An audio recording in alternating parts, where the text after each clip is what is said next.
कालांतर न्यूज को आपण मानकु स्वागत।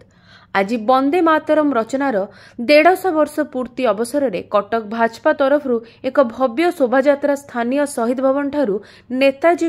जन्मस्थान पर्यंत अनुष्ठित होइथिला। जिला सभापति सुकांत विश्वाल नेतृत्व में होइथिबा एही कार्यक्रम में राज्य भाजपा सभापति श्री मनमोहन सामल, कटक लोकसभा सांसद श्री भर्तृहरि महताब, कटक सदर भाजपा विधायक इंजीनियर प्रकाश कुमार सेठी,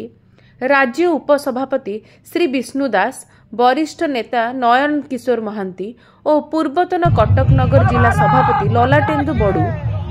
राज्य संपादिका स्मृति पट्टनायक,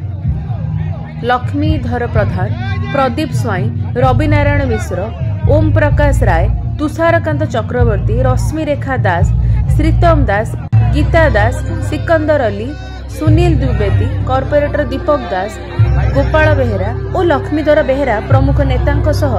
500 रु ऊर्ध्व कार्यकर्ता उपस्थित रही कटक पुराना जेल सम्मुख मंचरू सामूहिक वंदे मातरम गान करी स्वदेशी और आत्मनिर्भर भारत करने को व्यक्तिगत शपथ नहीं।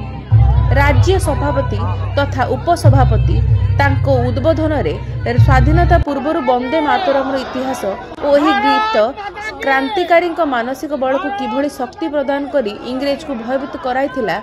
से विषय रे विस्तृत भाव वर्णना करी आज देशभक्ति जागरण पाई एहार किपरि प्रासंगिकता अछि।